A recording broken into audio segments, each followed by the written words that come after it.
Hello friends, welcome to Miranshi food channel. આજે આપણે sweet coconut લડ્ડુની રેસીપી શેર કરવાના, જે ફટાફટ બની જાય છે। તો ચલો રેસીપી બનાવવાનું સ્ટાર્ટ કરીએ।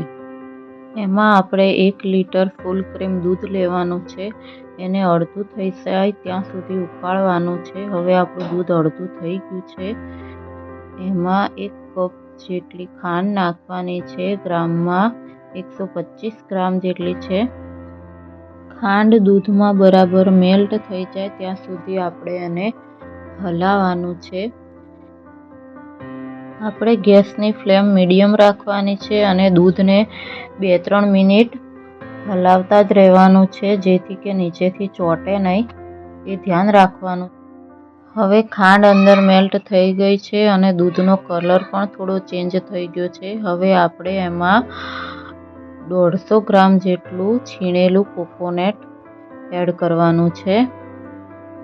આને બરાબર મિક્સ કરી લેવાનું છે। દૂધમાં કોકોનટ નાખ્યા પછી આપણે એને હલાવતા જ રહેવાનું છે।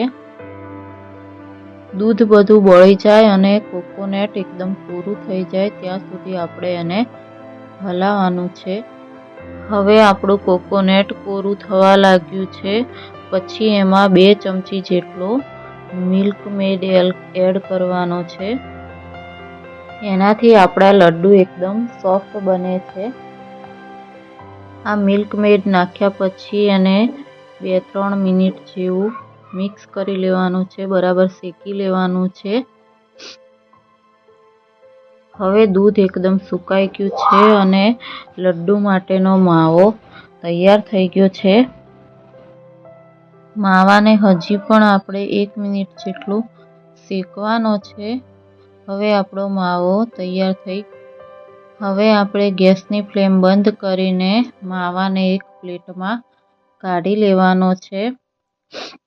આ માવો આપણે થોડી વાર ઠંડો થવા દેવાનો છે, કે જેનાથી લડ્ડુ બનાવતી વખતે આપણા હાથ બળે નહીં।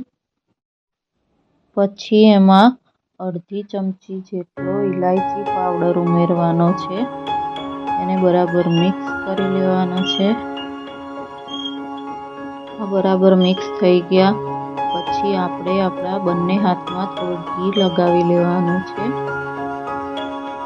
પછી આપણે જેટલા માપના લાડુ બનાવવાના છે એટલા માપનો માવો લઈને લાડુ બનાવવાનું સ્ટાર્ટ કરવાનું છે।